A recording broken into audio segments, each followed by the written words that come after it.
শাহবাগে তার গণ আদালতে বিচার হবে, তাইলে এই যে আসিফ নজরুল, তারপরে শফিকুল আলম কিংবা মাহফুজ আলম, তারা কি বসে থাকবে? তারা তাকে সেট করবে না? তাদের কি অবস্থা হবে? তাদেরকে জনগণ রেহাই দিবে? শুধু ডক্টর ইউনূসকেই গণ আদালতে শাহবাগে তুলবে? তৌফিক মারুফ, আমি জানি না আমার এই শব্দগুলো আজকে প্রয়োগ করা সঠিক হচ্ছে না, কিন্তু এখন আর আমি প্রয়োগ না করে পারছি না। তাদের গায়ে চামড়া থাকলে তো তারা আসবে, সেই দিনই ডিসিশন হয়ে যাবে ওনার স্টেপ ডাউনের। আর কত মুহূর্ত, আমি আর সময় বলবো না, মিনিট বলবো না, ঘন্টা বলবো না, দিন বলবো না, তারে মাস বলবো না, সেখান থেকেই হয়তোবা মুহূর্তগুলো গণনা করা হবে যে এই ব্যক্তির টোটাল স্টেপ ডাউন। অতএব আমি স্টেপ ডাউনের আসলে পক্ষে নই, আমি হলাম পক্ষে জনগণ তাকে ধরে নিয়ে এসে জনগণের আদালতে তার বিচার করা হবে, এবং সেটা হবে শাহবাগে।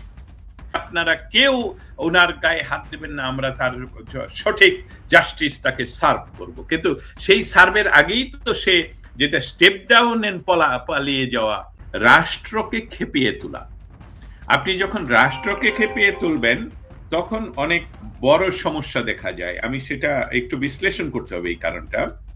ব্যক্তিগতভাবে আমাকে খেপিয়ে তুললে যেরকম একটি মানুষ তার হিতাহিত জ্ঞান চ্যুত হয়, রাষ্ট্রকে যখন খেপিয়ে তোলা যায় যে টেকনিক ব্যবহার করলে, তখন রাষ্ট্র স্বাভাবিকভাবে তার আইন প্রয়োগে বাধ্য হয়, যেটার জন্য তার সাংবিধানিক বাধ্যবাধকতা রয়েছে।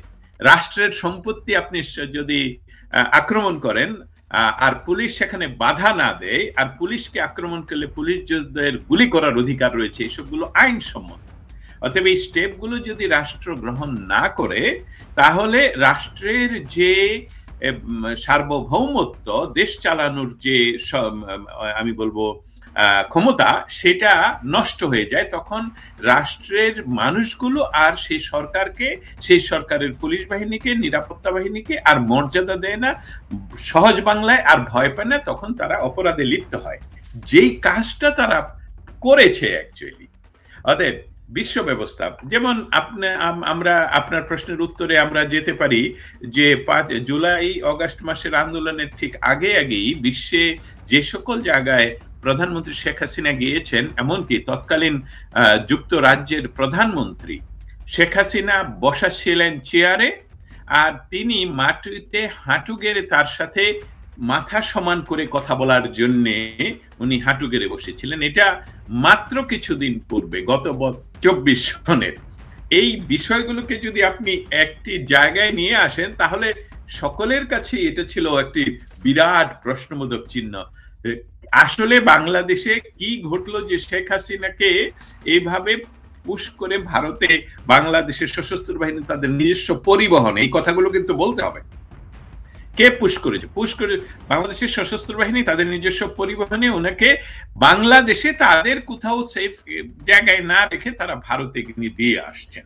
এবং এর এই কারণগুলো যখন ধীরে ধীরে হতে চাইলো, আনকভার হতে থাকলো, তখনই বিশ্ব মিডিয়া এবং বিশ্বের যে সকল রাষ্ট্রের রাজধানীগুলোতে আসলে বিশ্ব ব্যবস্থাপনা নিয়ে, রাজনৈতিক ব্যবস্থাপনা নিয়ে আলাপ আলোচনা করা হয়, ঠিক সেখানেই হলো এটার এই আপনার প্রশ্নের উত্তর রয়ে গেছে। কারণ তারা শেখ হাসিনাকে এখনো প্রধানমন্ত্রী ভাবেন, এবং তারা ইতিমধ্যে জেনে গেছে যে এই যে ডক্টর ইউনূসকে তারা ভেবেছিলেন ইউনূস তাদেরই লোক। তার অর্থ হলো যে ভ্যালুস গুলো, পশ্চিমা ভ্যালুস গুলো, পশ্চিমা ভ্যালুজের মানে সবচেয়ে বড় যে ভ্যালুটা নিয়ে আমরা আলাপ করতে পারি, সেটা হলো মানে, যদি এটা শব্দটা অনেকে মনে করবেন এটা কমিউনিজমের, বাট না। এখন সামাজিক অর্থে সাম্য, যে সকল মানুষের সম অধিকার, সকল ধর্মের সম অধিকার। আপনার রাষ্ট্রের ভেতরে এক ধর্ম বেশি সুযোগ সুবিধা পাবে, আরেক ধর্ম পাবে না, এসবগুলো আর নাই ওয়েস্টে। এমনকি আমেরিকার কথা বলছি, আপনারা টাইমস স্কোয়ারে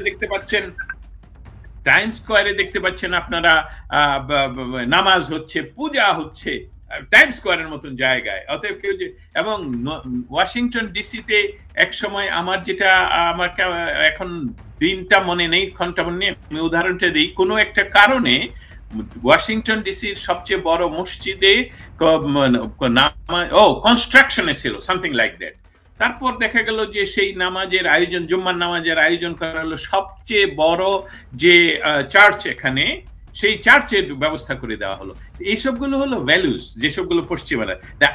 ডক্টর ইউনুস যে নোবেল প্রাইজ পাওয়া ব্যক্তি, যদিও আমেরিকান ডিপ স্টেট শব্দটা এত বেশি ব্যবহৃত হয়, আমি ব্যবহার করি না কখনো, কিন্তু ডিপ স্টেট সহজভাবে বললে সহজ নয়। আমরা কি আসলে ডিপ স্টেট সম্বন্ধে জ্ঞান জানি না, আমিও জানি না তেমন ভালো করে। তবে এরা শেখ হাসিনাকে সরিয়ে দিয়ে এমন লোককে বসানোর চিন্তা করলো যে তাদের ভ্যালুস গুলো রক্ষা করবে, আবার যে রাজনৈতিক টানাপোড়েন ইন্দো প্যাসিফিক জোন নিয়ে সেসবগুলো থেকে তারা উত্তরণ হবে। কিন্তু ডক্টর ইউনূসের কাঁধে ভর করে যে বাংলাদেশের যে পুরাপুরি ব্যবস্থাটাই চলে গেল পশ্চিমা ভ্যালুসের বিরুদ্ধে, আফগান স্টাইল বা ইরানিয়া, স্পেশালি পশ্চিমারা যে বিষয়টা এখন সবচেয়ে বড় ভয় পাচ্ছে, যেটা ওই যে মাওলানা যিনি একটা হোটেলে ধরা পড়ে জেলে ছিলেন, সে কিন্তু ডিক্লেয়ার করেছে ইতিমধ্যে যে আমাদের, ইচ্ছা করি বলি না, আচ্ছা ধন্যবাদ আপনাকে বলার জন্য। সেই ব্যক্তিটা কিন্তু কিছুদিন আগেই বললেন যে বাংলাদেশে এখন ইসলামী রেভলিউশন তৈরির ধাপের দিকে এগিয়ে যাচ্ছে। এসবগুলো হলো পশ্চিমা দের কাছে আমি বলবো যে আমি তো আমার কাজ, আপনার কাজ, তৌফিক মারুফ ভাই আপনাকেও কংগ্রেচুলেশন এবং স্যালুট জানাই। আমাদের কাজ তো রাজনৈতিক কোন দলকে ক্ষমতায় বসিয়ে দেওয়ার জন্য আমি করছি না, আপনি করছেন না। আমরা যে কাজটা করছি, যে বাংলাদেশ যে রাজনৈতিক ভ্যালুজের উপর দাঁড় করে বঙ্গবন্ধু তৈরি করে দিয়ে গিয়েছিলেন, সেই দেশটি যাতে সেই ভ্যালুজ গুলো রক্ষা করে ভবিষ্যতের পথে আগায়। 15 বছর আওয়ামী লীগ ক্ষমতায় ছিল, আমি 15 সেকেন্ডের জন্য দেশে যাইনি, কোনো সরকার প্রধানের সাথে আমার কোনো লেনদেন দরবার নেই। কিন্তু এখন যে যুদ্ধ অবস্থা, এটা হলো এই পশ্চিমারা এখন যে মেতে উঠেছে শেখ হাসিনাকে নিয়ে, তখন শেখ হাসিনাকে নিয়ে আমরা প্রতিদিন দিন রাত, আপনি আমি, যে আমরা আসলে শেখ হাসিনার পক্ষে কাজ করছিলাম না, আমরা করছিলাম আসলে বাংলাদেশে বাংলাদেশে যে মৌলবাদের বীজ এখন অঙ্কুরিত হচ্ছে, ঢাকা ইউনিভার্সিটি যে মাদ্রাসা হয়ে যাচ্ছে, ঢাকা ইউনিভার্সিটিতে যে খেলাফতের মিছিল হচ্ছে ওপেনলি, সমস্ত জেলখানাকে, এমনকি জুলাই মাসে নরসিংদীর জেলখানা ভেঙে যেখানে এই জঙ্গিদেরকে উনি জেলে পুরে রেখেছিলেন, তাদের সকলকে মুক্ত করে নেওয়া হয়েছে। এই বিষয়গুলো এখন পশ্চিমাদের কাছে উদ্বেগ। এবং আপনারা জানেন যে পশ্চিমা ভ্যালুস গুলোর মৌলিক যে আমি বলবো ধরে রাখার জন্য যে কাজ করে, তারা হলো এই সুপার ইনফ্লুয়েন্সিয়াল পাওয়ার হাউস গুলো, যেমন আমি বলছি রয়টার্স এর কথা। অতএব রয়টার্স দিয়ে যখন শেখ হাসিনা শুরু করলেন, what a game change matter. So তারপর এখন তো সকলেই উদ্গ্রীব ওনার সাথে কথা বলতে, কারণ হলো রয়টার্স হলো বিশ্বব্যাপী আমাদের এই সংবাদগুলোকে সংগ্রহ করায়, আমাদের বিভিন্ন গণমাধ্যমে তারা সংবাদগুলোকে সরবরাহ করে। অতএব এই সংবাদের সাথে যখন শেখ হাসিনা এসে কথা বলা শুরু করলেন বাংলাদেশ ব্যবস্থা নিয়ে, বাংলাদেশে কি হয়েছে তা নিয়ে, তখন বিশ্বের অন্যান্য গণমাধ্যম শেখ হাসিনাকে নিয়ে তোলপাড় করবে, এটাই স্বাভাবিক। কারণ তারা সরাসরি জানতে চাচ্ছে আসলে বাংলাদেশে সেই দিন কি হয়েছিল, বাংলাদেশে এই ব্যবস্থাটা, যে ব্যবস্থাটা ডক্টর ইউনূস তৈরি করেছেন, 15 মাস গত হলো, নির্বাচনের কোনো কিছুই দেখতে পাচ্ছি না, বা পৃথিবীর কেউ দেখতে পাচ্ছে না। একটি দেশ এত দীর্ঘ সময় ধরে অগণতান্ত্রিক, অসাংবিধানিক সরকার নিয়ে কিভাবে পরিচালিত হচ্ছে, এই সার্বিক বিষয়গুলো নিয়েই আসলে ছিল আমি বলবো পশ্চিমা গণমাধ্যমের উৎসাহ, এবং নট অনলি উৎসাহ, তারা এটা নিয়ে আসলে জানতে চাচ্ছিলেন। আমরা জানি যে বর্তমানে ভারতে অবস্থানরত বাংলাদেশের সাংবিধানিক প্রধানমন্ত্রী শেখ হাসিনা যে কাজগুলো করছেন, তার ভিতরে উনি এখন আন্তর্জাতিক গণমাধ্যমে বাংলাদেশ পরিস্থিতি নিয়ে কথা বলছেন। আরেকটি বিষয় হলো যে আমরা জানি যে যখনই কোনো অপরাধের বিচার করা হয়, সেই অপরাধের বিচারের জন্য আপনাকে প্রথমেই নির্ধারণ করতে হবে সেই অপরাধের জন্য যেই কোর্টে বিচারটুকু হবে সেই কোর্টে আসলে সেই কোর্টের জুরিসডিকশন আছে কিনা। আমি আবারও রিপিট করি যে কোনো অপরাধের বিচার করতে হলে প্রথমে যে বিষয়টা নির্ধারণ করতে হয় যে এই জুরিসডিকশনটা আসলে কোন কোর্টের। আমি যদি অপরাধ করে থাকি ময়মনসিংহে, আপনি বিচার চান নরসিংদীতে, তাহলে তো এটা হবে না। নরসিংদীর কোর্ট বলবে আমার তো জুরিসডিকশন নেই, এই আদালতের এই জুরিসডিকশন নেই। ঠিক এটাকে যদি এক্সপান্ড করি তাহলে সেটা আমরা যেটা বলতে পারবো, যেটা প্রমাণিত, যেটা সত্য, আইনগত ভিত্তি নেই, এই আন্তর্জাতিক অপরাধ ট্রাইব্যুনালের কোনো বিচার কোনো বাংলাদেশের প্রধানমন্ত্রী সহ কারো বিচার করা, যদি না তিনি আন্তর্জাতিক আইন লঙ্ঘন করে না থাকেন। অর্থাৎ আন্তর্জাতিক আইনের সহজ সংক্ষিপ্ত আকারটা আমি বলি, যেমন যুদ্ধ অপরাধ। যুদ্ধ ছিল বাংলাদেশের সাথে পাকিস্তানের যুদ্ধ, দুইটি জাতির যুদ্ধ। সেই যুদ্ধে যে যুদ্ধ অপরাধ হয়েছিল, সেই যুদ্ধ অপরাধের জন্য বাংলাদেশ সরকার 1974 সনের আইন অনুসারে এই যুদ্ধ অপরাধ ট্রাইব্যুনাল গঠন করে। মানবাধিকার লঙ্ঘন, মানবাধিকার বলতে গণহত্যার কথা বলছি। গণহত্যা আন্তর্জাতিক আইনে প্রটেক্টেড গণমানুষ, অতএব সেখানে যারা গণহত্যার সাথে যুক্ত তারা সেইখানে বিচার পায়, তাদের জন্য এই জুরিসডিকশন রয়েছে। কিন্তু বাংলাদেশের যে কোনো প্রধানমন্ত্রী, শেখ হাসিনা শুধু নয়, বাংলাদেশের যে কোনো প্রধানমন্ত্রী, রাষ্ট্রপতি, তাদের দেশ পরিচালনা করার সুবিধার্থে যদি কোনো আইনের ব্যত্যয় ঘটেও থাকে, তাদের এই, আমি বলবো অন্য লম্বা করব না, অন্য দিকে যাব না, কিন্তু এই আন্তর্জাতিক অপরাধ ট্রাইব্যুনাল প্রথমেই তার জুরিসডিকশন নেই এ নিয়ে বিচার কার্য পরিচালনা করা। অর্থাৎ এখানে এটাকেই এই জন্য বলা হচ্ছে ক্যাঙ্গারু বিচার, কারণ এটা একটা বিষয় যে আমার হাতে এখন ক্ষমতা, আমি যা খুশি তা করব।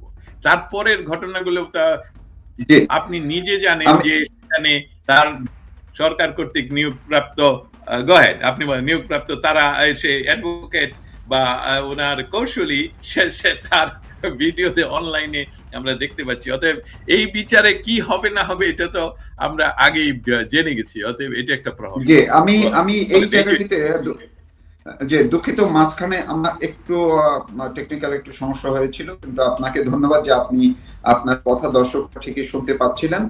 আমি যে প্রশ্নটি একটু করতে চাচ্ছি যে এই শেখ হাসিনার কে নিয়ে মিডিয়া, বিশ্ব মিডিয়া যেভাবে জেগে উঠলো, এটি বাংলাদেশের মানুষের মধ্যেও নতুন করে একটা কৌতূহল তৈরি করেছে, বাংলাদেশের মানুষের মধ্যেও একটা জাগরণ তৈরি করেছে। এই ক্ষেত্রে এই যে শাটডাউন কর্মসূচি তো মূলত আওয়ামী লীগ বা মুক্তিযুদ্ধের পক্ষের মানুষ, আমরা সবাই যে স্টেপ ডাউন ইউনূস, এটার জন্যই তো মূলত। তো এখন যেই টাইটেলটি আমি করেছি, এই শাটডাউন থেকে ডক্টর ইউনূসের স্টেপ ডাউন আসলে কত দূর, আপনার কিভাবে আপনি দেখছেন বিষয়টাকে? Shutdown to step down, nice, খুব সুন্দর কাব্যিক ভাবেই ইয়ে করা।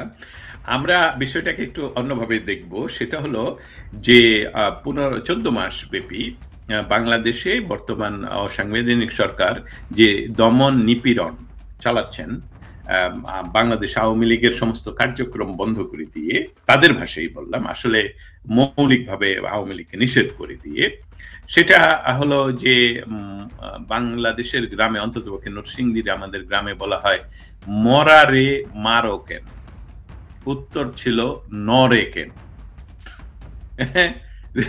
এখন ডক্টর ইউনূসের এটাই গত 14 মাসে আমরা দেখতে পেলাম, তারা তাকে নিষিদ্ধ করলো, নিষিদ্ধ করার পরও তাদের উপর এই অত্যাচার চালাচ্ছে, কারণ সে নরে কেন।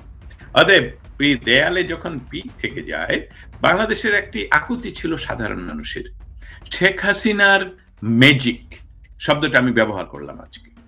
শেখ হাসিনার ম্যাজিক, শেখ হাসিনাকে আসলে বাংলাদেশের মানুষ যেরকম পলিটিক্যাল ম্যাজিশিয়ান মনে করেন, বিশ্বের রাজনীতিবিদরাও শেখ হাসিনাকে সেই রকম শ্রদ্ধা করেন, একজন দূরদর্শীপনা এবং একজন রাষ্ট্র ব্যবস্থাপনায় পরিপক্ক মানুষ হিসাবে। তারই তারই একটি প্রকৃষ্ট প্রমাণ আমরা পেয়ে গেলাম যখন তিনি ডাক দিলেন ঢাকা বন্ধ বা ঢাকা লকডাউন। বা এই ঢাকা লকডাউনের সময় অনেকেই সংশয় প্রকাশ করেছিলেন এবং আওয়ামী লীগের অনেক তার্কি, আমি বলবো বিতার্কিকেরা অনলাইনে বলেছিলেন প্রথম কয়েকদিন যে এটা আত্মঘাতী। এটা আপনারা যেহেতু মাঠে নেই, কেউ কোনো, যারা বাংলাদেশে আছেন তারা হয় মৃত না হয় জেলে, আর আপনারা যারা রাজনৈতিক নেতৃত্ব এখনো জীবিত আছেন তারা সকলেই প্রবাসী বা যে কোনো উপায়ে আপনাদের আত্মরক্ষার্থে আত্মগোপনে। অতএব মাঠে আপনারা নেই, সেখান থেকে আপনারা যদি লকডাউন সফল করবেন কিভাবে? আমরা গত 50 বছরের ইতিহাসে দেখে এসেছি যে কোনো ধরনের আন্দোলন সফল করতে হলে তাদের মাঠে না থাকতে হয়, আগের রাতে মশাল মিছিল করে, বহু কিছু করে, পিকেটিং করে, যাতে মানুষকে দূরে রাখা যায় এবং উদ্বুদ্ধ করা যায়। কিন্তু এইবার এটা কিভাবে সফল হবে?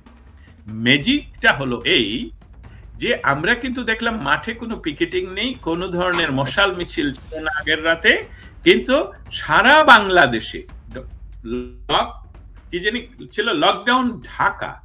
কিন্তু আমার কাছে অন্ততপক্ষে 1000 ভিডিও ক্লিপ এসেছে, 1000-এর উপরে, যে সারা বাংলাদেশের সমস্ত ভেইন রাস্তাগুলোতে তারা দখল করে বন্ধ করে।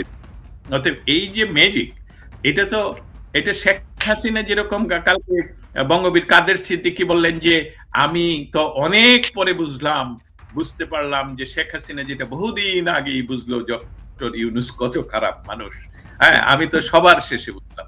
ঠিক সেই রকমই দূরদর্শী পনা একমাত্র বঙ্গবন্ধু তনয়ের পক্ষেই সম্ভব।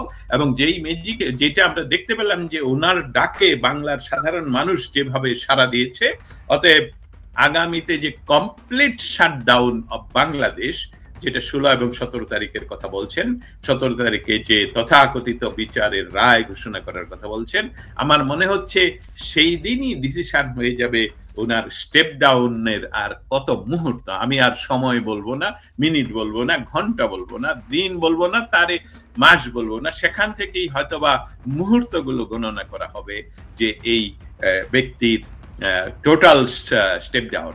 অতএব আমি স্টেপ ডাউনের আসলে পক্ষে নই, আমি হলাম পক্ষে জনগণ তাকে ধরে নিয়ে এসে জনগণের আদালতে তার বিচার করা হবে এবং সেটা হবে শাহবাগে। কারণ বাংলাদেশের বিচার ব্যবস্থাকে উনি সার্বিকভাবে মব দিয়ে ধ্বংস করে দিয়েছেন। উনি গত সপ্তাহে 22 জন বিচারপতি নিয়োগ করেছেন without any kind of criteria management, এবং সেই 22 জনের ভিতরে একজনও মুসলমান ছাড়া অন্য কেউ নেই। যারা মুসলিম আপনারা শুনছেন তারা বলবেন আমি মুসলিম বিরোধী, না, আমার দেশ শুধু মুসলমানের দেশ নয়। 22 জন বিচারকের সংখ্যার পূর্ণপাত অনুসারে অন্ততপক্ষে 1/2 জন হলেও তো সেখানে থাকার কথা। হ্যাঁ, তা মুহাম্মদ বিশ্বাস নামেও কাউকে দেখিনি, আমি যদি এইভাবে বলি। অতএব আপনারা অনেকে, আমি আইনজীবী হিসাবেও বলবেন যে দস্তগীর এটা কি বললেন যে ওনাকে জনগণের আদালতে, হ্যাঁ বিচার ব্যবস্থা তো নাই বাংলাদেশে।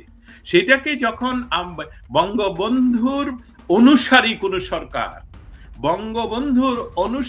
কোন সরকার রাষ্ট্র ব্যবস্থা আসবেন, সেটা হতে পারে আওয়ামী লীগ, সেটা হতে পারে অন্য কেউ, কিন্তু বঙ্গবন্ধু বাংলাদেশ ৭১ এই এবং আমাদের স্বাধীনতার 4 স্তম্ভের উপর ভিত্তি করে তারা যখন বিচার ব্যবস্থা পুনর্গঠন করবেন, তখন আমি বলতাম যে অবশ্যই আপনারা কেউ ওনার গায়ে হাত দেবেন না, আমরা তার সঠিক জাস্টিস তাকে সার্ভ করব। কিন্তু সেই সার্ভের আগেই তো সে যেটা স্টেপ ডাউন এন্ড পালিয়ে যাওয়া, সেটা মনে হয়। কিন্তু আপনি যে বললেন শাহবাগে তার গণ আদালতে বিচার হবে, তাইলে এই যে আসিফ নজরুল, তারপরে শফিকুল আলম কিংবা মাহফুজ আলম, তারা কি বসে থাকবে? তারা তাকে সেট করবে না? তাদের কি অবস্থা হবে?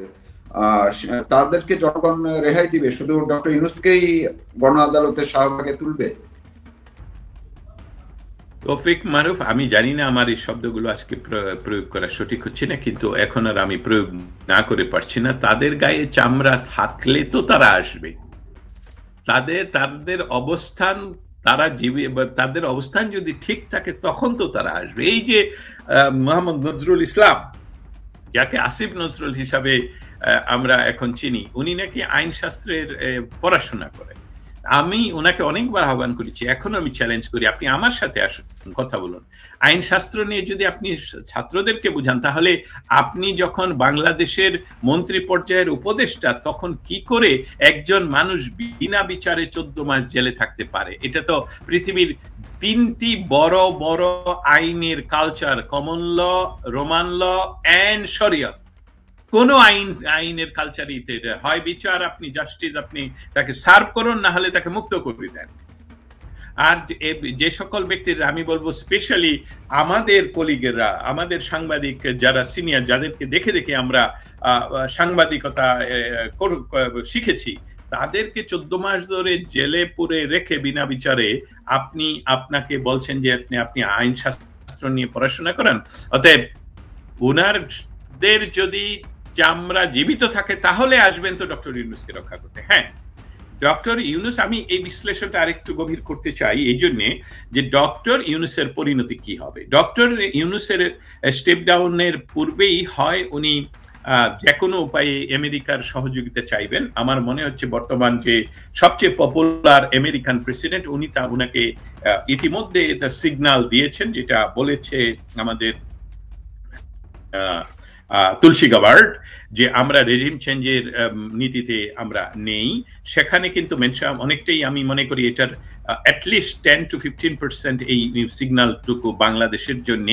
কারণ বাংলাদেশে ডক্টর ইউনূসের নেতৃত্বে বাংলাদেশ যে সম্পূর্ণ রূপে, যেটা আমেরিকার ডিপ স্টেটও ভেবেছিল না যে এই রকম অবস্থা করবে, তারা ভেবেছিল রেজিম চেঞ্জ হবে, তারপরে নির্বাচন আসবে, সেই নির্বাচনে তাদের তাবেদার কোন সরকারকে তারা বসাবে।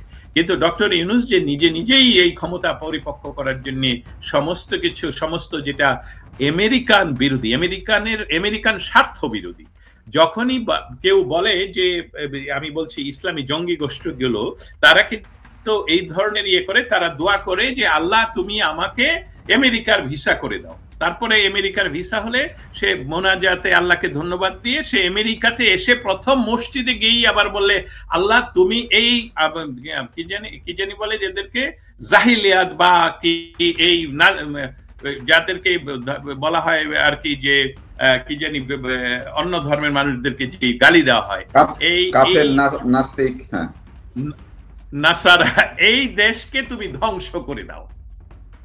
এটা কিন্তু আমেরিকান ডিপ স্টেট খুব ভালো করে জানে, আমেরিকান সরকার এটা ভালো করে জানে যে এই যারা এখন বাংলাদেশের ক্ষমতায়, তারা কিন্তু রাত দিন দোয়া করে যে এই আমেরিকাকে তুমি ধ্বংস করে দাও, কারণ আমেরিকা ইসরায়েলকে সাপোর্ট করে, আমেরিকা প্যালেস্টাইনিদের বিরুদ্ধে। অতএব এই ইউনূসকে দিয়ে যে ভবিষ্যৎ তাদের অন্ধকার, এখানে যে আরেকটি এরকম রাষ্ট্র তৈরি হচ্ছে, যেই রাষ্ট্র আমেরিকার জন্য হুমকি হয়ে দাঁড়াবে, সেই রাষ্ট্রের যে প্রধান হিসাবে বসে আছেন ডক্টর ইউনূস, হয়তোবা আমেরিকা ইতিমধ্যে ওনাকে বলে দিয়েছেন দক্ষিণে বঙ্গোপসাগর আর সারা চতুর্দিকে ভারত, অতএব আপনাকে আমরা নিয়ে আসবো কি করে।